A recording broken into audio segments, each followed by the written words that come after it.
चलिए सीधा रुक लेते खबरों का। सपा सुप्रीमो अखिलेश यादव आज आजम खान के साथ मुलाकात करने के लिए सीतापुर जेल पहुंचे थे। यहां पर आजम और वहीं मुलाकात के बाद जेल से बाहर निकलते वक्त अखिलेश यादव ने बीजेपी पर जमकर निशाना साधा है। अखिलेश यादव ने कहा कि सरकार आजम खान उनके परिवार का शोषण करने का काम कर रही है। उन्होंने कहा कि अब जनता बीजेपी सरकार की तानाशाही का जवाब भी देगी। मिलकर के आ रहा हूँ। अखिलेश जी क्या बात हुई? मैं अभी मिलकर के आ रहा हूँ। और जेल तो जेल ही होती है जी। और नीचे करो भाई, चले जा रहे हैं। अकेलेपन में कोई रहे जी, और जेल की अपनी परेशानियां होती हैं, करनी पड़ती हैं। और हमें उम्मीद है कि उन्हें न्याय मिलेगा, उनके परिवार को न्याय मिलेगा। नीचे कर लीजिए तो सबका काम हो जाएगा। आदरणीय मोहम्मद आजम खान साहब वो नीचे करो भाई, बोलो मत। उनके साथ अन्याय लगातार हो रहा है। बोलो नहीं, ह्यूमन एक्टिविटी है सरकार की।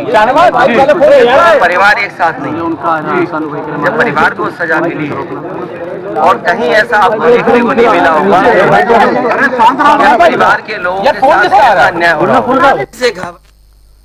लोकसभा चुनाव की तारीख नजदीक आते ही बदायूं कांड ने भी सियासी रंग लेना शुरू कर दिया और उस मामले पर अब प्रदेश की राजनीति पूरी तरह से गर्माती भी नजर आ रही है। बदायूं कांड ने चुनाव से पहले विपक्ष को एक मुद्दा दे दिया है, जिसे लेकर विपक्ष ने सरकार पर प्रदेश की कानून व्यवस्था को लेकर सवाल खड़े कर दिए हैं। यह रिपोर्ट आप देखिए।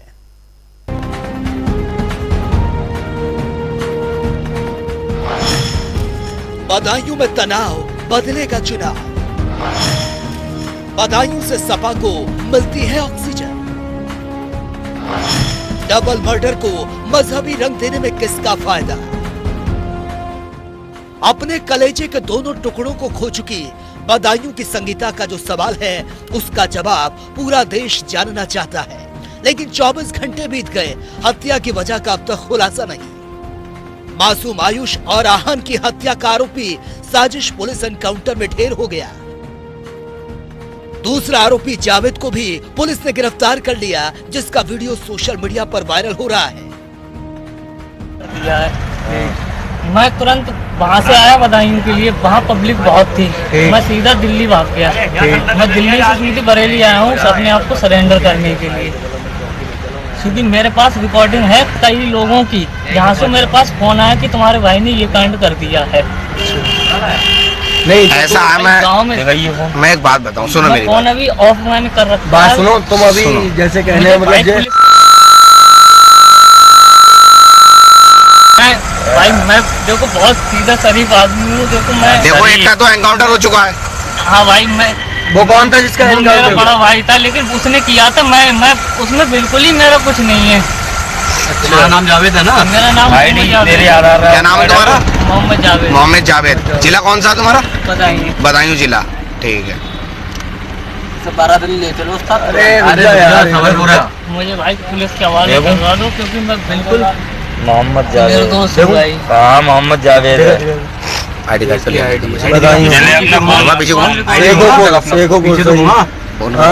मुझे जेन की इसमें साफ नहीं दिख रहा होगा। वो फोटो स्टेट गंदी आई थी, दूसरा वाला। ऐसा क्यों किया यार? ये तो नहीं था मेरे उनने क्यों करा? मतलब कोई तो वजह हुई। जिस घर में मर्डर हुआ है ना, वहाँ बहुत अच्छे ताल्लुकात थे हमारे, लेकिन आज तक यही नहीं पता चला। मैं खुद ये बच्चे मारे भाई। अब वो आपके हाथ में, इसका फोटो है, इसका फोटो आपके हाथ में। अब चाहे तो आप मुझे मारो या नहीं मारेंगे। बदायूं डबल मर्डर केस को लेकर सियासत तेज हो गई। समाजवादी पार्टी इसमें अपना राजनीतिक नफा देखते हुए इसे मजहबी रंग दे रही है। बीजेपी यूपी में दंगा फसाद, सांप्रदायिक तनाव खड़ा करके चुनाव जीतना चाहती है और इसी कारण से ऐसी घटनाओं को खुद अंजाम दिलवा रही है। जिलों में सांप्रदायिक तनाव पैदा करवा रही है, जिसका परिणाम बदायूं की घटना है। बीजेपी जब जनता के असल मुद्दों से हार चुकी है, तो धार्मिक विवाद, धार्मिक लड़ाई ही बीजेपी का आखिरी हथियार है। 2 बच्चों की हत्या के बाद कानून व्यवस्था को लेकर सवालों के बीच यूपी सरकार पूरे मामले में कड़ी कार्रवाई का दावा कर रही है। बदायूं की वारदात कई सवाल खड़े कर रही है। 2 बच्चों की हत्या की असल वजह क्या थी, इसका जवाब फिलहाल किसी के पास नहीं। लेकिन इस मुद्दे पर सियासत अपनी रफ्तार पर है। कानून व्यवस्था वाला विभाग है, law and order, zero tolerance. क्या कल की घटना ने साबित नहीं कर दिया कि जीरो टॉलरेंस वालों की पॉलिसी जीरो हो गई? ये जीरो टॉलरेंस पॉलिसी जीरो है। देखिए, बहुत ही दुखित घटना है और इस सरकार का लाइन ऑर्डर पूरी तरह से फेल है। यूपी सरकार की पुलिस ने तो उसका एनकाउंटर कर दिया आत्महत्या, तो फिर कैसे बता रहे हैं?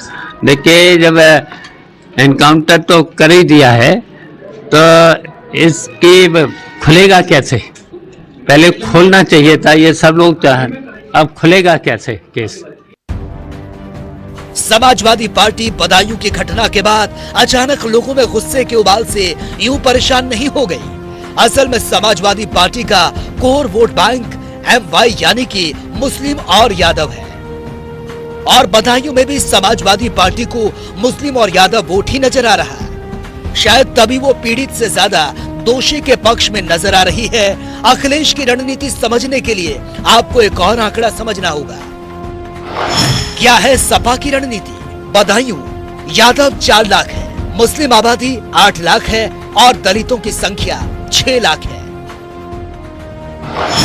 यादव और मुसलमानों की आबादी दलित आबादी से दोगुनी। साल 2019 के चुनाव में 10,72,000 कुल वोट थे। पिछली बार बदायूं लोकसभा सीट से बीजेपी को जीत मिली, लेकिन जीत का अंतर सिर्फ 18,000 के वोटों से था। मुस्लिम यादव ने एक मुश्त सपा को वोट दिया तो परिणाम बदल सकता है। पिछली हार को जीत में बदलने की कोशिश में है सपा। बदायूं की सीट अखिलेश यादव के लिए नाक का सवाल बन गया। बदायूं को समाजवादी पार्टी का सुरक्षित क्षेत्र माना जाता है। साल 2009 में वहां से अखिलेश के भाई धर्मेंद्र यादव चुनाव जीते। 2014 में भी उन्होंने सीट बचा ली थी, लेकिन 2019 में बीजेपी उम्मीदवार संघमित्रा मौर्य ने उन्हें हरा दिया और बदायूं सीट बीजेपी के कब्जे में आ गई। लेकिन इस बार अखिलेश ने बदायूं से अपने चाचा को चुनावी मैदान में उतार दिया। अखिलेश के चाचा यानी कि शिवपाल यादव, अखिलेश को लगता है कि इस बार चाचा शिवपाल उनकी नाक नहीं कटवाएंगे। दूसरी बात यह भी है कि इस बार समाजवादी पार्टी को उस सीट पर थोड़ी सी उम्मीद भी दिख रही है। वो क्यों है, जरा ये समझिए। बदायूं में सपा को क्यों दिखी उम्मीद? साल 2017 के विधानसभा चुनाव में उसकी सीटें घट गई थी।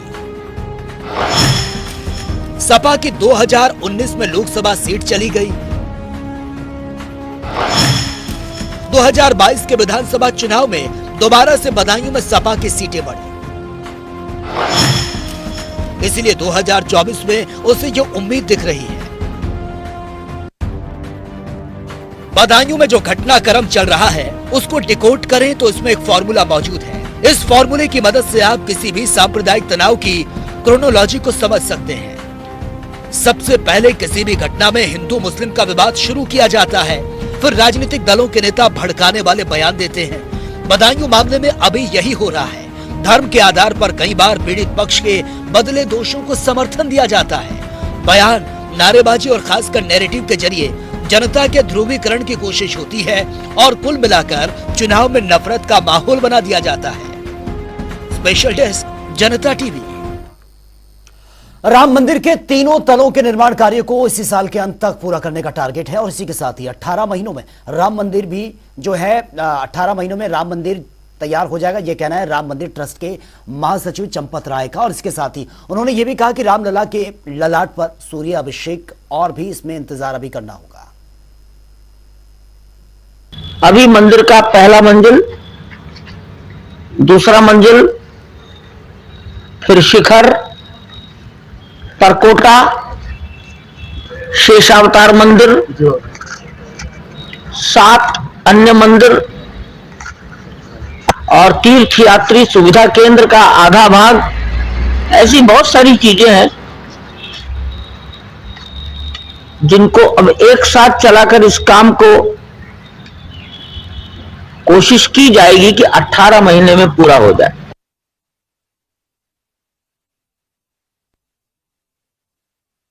राजधानी लखनऊ के अंतर्राष्ट्रीय गौतम बुद्ध संस्थान में संस्कृत नाटक का आयोजन यह किया गया था। निनाद सांस्कृतिक संस्थान की ओर से आयोजित इस कार्यक्रम में शिष्यों ने महाभारत के प्रसंग का एक अंश यक्ष प्रश्न का भी मनमोहक मंचन किया है। उत्तर प्रदेश संस्कृत संस्थानम के तत्वाधान में आयोजित इस कार्यक्रम में उत्तर प्रदेश संस्कृत संस्थानम के निदेशक विनय श्रीवास्तव ने प्रस्तुतियों की खूब जमकर तारीफ की है।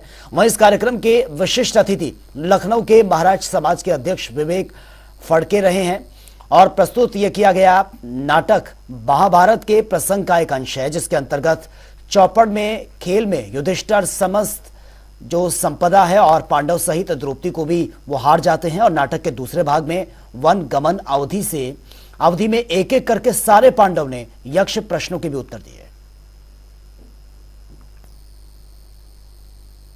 चलिए खबरों में आगे बढ़ते हैं। 2 दिनों बाद होली है और ऐसे में होली की तैयारियों को लेकर लोगों में जमकर उत्साह देखने को मिल रहा है। वहीं रंग गुलाल से बाजार पूरी तरह से सराबोर नजर आ रहे हैं। ऐसे में बाजारों में भारी भीड़ भी देखने को मिल रही है। इस बार होली को और भी खास यादगार बनाने के लिए बाजारों में रंग बिरंगी पिचकारियां हैं।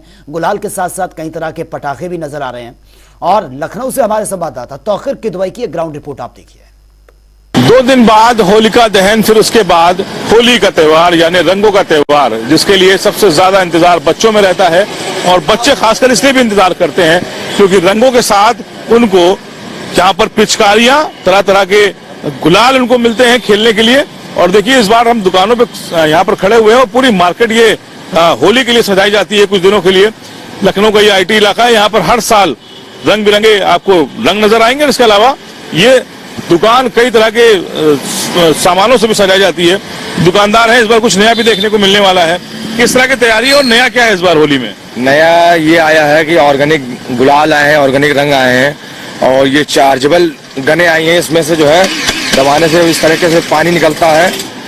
इलेक्ट्रिक गन है, ये इस बार नई आई है। ये रेम्बो फॉग आया है। ये स्टैंडर्ड कंपनी जिसका पटाखा था शिवाकाशी से, ये उनका है। बहुत अच्छा, बहुत डिमांडेड है। और जो इलेक्ट्रिक गने आई हैं उनका बहुत डिमांडेड है। ये इस तरीके से होते हैं कलरफुल फॉग। इसमें अनार है, चटाई है कलरफुल में और मल्टी कलर शॉट है, जो कई तरीके के रंग जो है नीचे से ब्लास्ट करते ऊपर जाते हैं। ये बच्चे आ रहे हैं आपके दुकान पे सब खरीदने? हाँ, बच्चे अब आना शुरू होंगे क्योंकि छुट्टियां हो गई हैं। तो अब बच्चे जो है कल से या आज शाम से दुकानदारी चलने का कुछ जो है। तो देखिए ये इस बार होली में दीपावली का भी मजा मिलने वाला है क्योंकि पटाखे बहुत सारे आ गए हैं। होली से जुड़े पटाखे हैं, रंगों के पटाखे हैं जो इस बार होली में देखने को मिलेंगे। देखिए कुछ बच्चे भी यहाँ पे खड़े हुए हैं। क्या लेने आए हो बेटा? क्या लेना है आपको? ये वाले गन लेनी है। हाँ। तो इस बार दिवाली वाले पटाखे भी बहुत सारे आ गए हैं, होली से भी बोल हाँ। लेना नहीं, वो लेने नहीं है, लेकिन हैरान हूँ कि मतलब दिवाली और होली का मिक्सर कर दिया। पटाखे में से रंग उड़ रहे हैं। अच्छा लग रहा है ना? हाँ, अच्छा लग रहा है। तो आप लोग भी आए हैं तो कुछ पटाखे लेंगे होली वाले? नहीं, देखते हैं, अगर अच्छे लगे तो ले लेंगे। तो देखिए यहाँ पर इस बार होली में दिवाली का मजा आने वाला है क्योंकि यहाँ पर पटाखे मिलने वाले हैं और पटाखे भी ऐसे कि जो होली वाले पटाखे हैं और इसमें से रंग निकलेंगे, कोई ब्लास्ट होगा, कहीं अनार है, तो इस तरह की काफी चीजें देखने को मिलेंगी। देखिए दुकानों की लाइन लगी हुई है, तरह तरह की चीजें यहाँ पर देखने को मिलती हैं। सिर्फ रंगों तक अब सीमित नहीं रह गया होली, अब होली में पटाखे भी मिल रहे हैं। जो कपड़े हैं वो तरह तरह के आ गए हैं। टी-शर्ट्स आने लगी हैं। देखिए होली के लिए स्पेशल टी-शर्ट्स हैं। ये देखिए यहाँ पर लिखा हुआ है बुरा ना मानो होली है। और सही बात है कि बुरा मत मानो होली में, और बुरा मानना भी नहीं चाहिए। कुछ लोग आए हुए, बच्चा भी देखिए आया हुआ। क्या लेने आया बेटा? क्या दिलाने लाई यहाँ पे? पिचकारी दिला। तो होली वाली लेंगे कि दिवाली वाली पिचकारी? होली वाली, क्योंकि दिवाली वाली पिचकारियां भी आ गई हैं। देखिए यहाँ पर बच्चे खरीदारी कर रहे हैं अंदर और आगे भी दुकानें लगी हुई हैं। और यहाँ पर भी आपको होली में गैजेट्स बहुत मिलते हैं। चश्मे लगे हुए हैं, पिचकारी है, मास्क है और ये देखिए खासकर ये कैप भी है। और ये कैप और ये बच्चियों के लिए है ये। और यहाँ पर चश्मे लगे हुए हैं, मास्क देखिए खासकर यहाँ पर तरह तरह के मास्क है। यही होली का जश्न है और यही होली का त्योहार है जहाँ पर तरह तरह की चीजें, तरह तरह के गैजेट्स, तरह तरह के पोशाकें देखने को मिलती है होली में। और यहाँ पर रंग तो लगे हुए हैं। ये देखिए ये विग है जो तरह तरह के लोग पहनकर निकलते हैं सड़कों पर। और यही जश्न, यही उल्लास होली में देखने को मिलता है। खासकर तैयारियां पूरी हो चुकी हैं, दुकानें सज चुकी हैं। 2 दिन बचे हैं होली जलने में और उसके बाद होली के पर्व में यानी कि रंगों के इस त्योहार में सभी नहाते और सराबोर नजर आने वाले हैं। कैमरा पर्सन आशीष के साथ तौफीक किदवई, जनता टीवी, लखनऊ। होली को बस 2 दिन और बाकी बचे हैं और ऐसे में रंग बिरंगे गुलाल और रंगों से बाजार रंगीन और सराबोर नजर आ रहे हैं। वहीं होली को लेकर लोगों में विशेष उत्साह भी है। मथुरा से हमारे संवाददाता सुरेश सैनी की यह ग्राउंड रिपोर्ट आप देखिए। मथुरा में इस समय होली की उमंग है, क्योंकि मथुरा एक ऐसी जगह है जहां की होली पूरी दुनिया में जानी जाती है। उसको लेकर मथुरा में कैसा उत्साह है, कैसी तैयारी है उस होली को लेकर, चूंकि कल होली का उत्सव यहाँ मनाया जा रहा है। होली पूरे देश में मनाई जाती है, लेकिन मथुरा ऐसी कहीं नहीं मनाई जाती है। उसको लेकर के हम यहाँ के लोगों से बात करते हैं कि यहाँ के लोग किस तरह से होली की तैयारी करते हैं और क्या उत्साह है उनको लेकर के। जी भाई साहब, क्या कहेंगे? जैसे आपने कहा, दुनिया में तो होली होती है, ब्रज में हो रहा है। इसकी कहावत यह है कि योगीराज भगवान कृष्ण की ये जन्मस्थली है, और जब वो अपनी गोपियों के साथ में होली मनाते थे तो उसी परंपरा को देखते हुए हमारे लोग जो है इस परंपरा को लेकर के चले आ रहे हैं। अभी आपने देखा कि यहाँ पर पूरे 1 महीने से होली मनती है। आपने लठामार होली देखी, लड्डू की होली देखी, अभी बिहारी जी में रोज होली मनाई जाती है। आज द्वारकाधीश में होली मनेगी, कल आपने देखा गोकुल में भी छड़ी होली हुई, अब उसके बाद में दाऊजी हुरंगा भी होगा। तो आप देख रहे हैं पूरा ब्रज जो है वो होली में है, और ये बड़ा प्यार का संदेश देता है। इसमें कहावत ये है कि इस त्योहार पर जो भी दुश्मनी आप छोड़ें। अभी आप देखेंगे जगह जगह अखाड़ेबाजी है। लोग मथुरा में क्योंकि भांग का प्रचलन है तो आपको भांग ठंडाई भी घोंटते हुए मिलेंगे, और आप देखेंगे सब राधे राधे करके इसको मना रहे हैं। इसी क्रम में हमारा माथुर चतुर्वेद परिषद भी 24 तारीख को एक भव्य डोला निकालता है, जिसमें आप देखते हैं देश विदेश से हजारों आदमी इसमें आते हैं, और इसको हम द्वारकाधीश से लेकर के और विश्राम घाट, होली गेट होते हुए चारों बाजार आते हैं, और इसमें एक अलग ही उत्साह देखने को आपको मिलेगा। इसमें एक अलग ही उत्साह देखने को मिलता है। यहाँ और भी लोग हैं, उनसे हम जानते हैं कि आखिर किस तरह से होली की जो तैयारी है या किस तरह से होली का जो आनंद मथुरा में देखने को मिलता है। जैसा कि आपने होली यहाँ बसंत पंचमी से होली स्टार्ट हो जाती है। 40 दिवसीय मेला ब्रज में मनाया जाता है। सब जगह 2 या 3 दिन का मेला मनता है, लेकिन ब्रज में 40 दिवसीय मेला होता है, जिसमें फूल होली, गुलाल होली, लड्डू होली, सारी होलियों का हर हर मंदिरों में होती है। लेकिन हमारे इस होली का शहर में होली का सबसे बड़ा प्रोग्राम होता है हमारा चतुर्वेदी समाज का टोला। उस टोले में देश विदेश से सारे लोग आते हैं, उस होली का आनंद लेते हैं। इस होली के डोले के बाद ही मथुरा शहर में मंदिरों में तो होली बसंत, जैसा कि मैंने आपको बताया, मंदिरों में तो होली 40 दिन पहले से चल रहा है, लेकिन शहर की जो होली होती है जिसमें आदमी उन्मुक्त होके बिल्कुल प्रेम माहौल में बन के जो आनंद लेता है सड़कों पे, वो हमारा समाज का मेला है। और दुनिया में तो होली, फालेन की होली के बाद पंडा जान निकलता है, उसके बाद होली का दहन के बाद भी होली खत्म हो जाती है, लेकिन हमारे यहाँ उसके बाद भी दाऊजी का हुरंगा जब होगा उसके बाद भी हमारी होली का समापन होता है। यानी कि आप देख रहे हैं कि मथुरा में होली ही नहीं, हुरंगा भी होता है, जो कि शायद हो सकता है दुनिया में कहीं नहीं देखा जा सकता हो।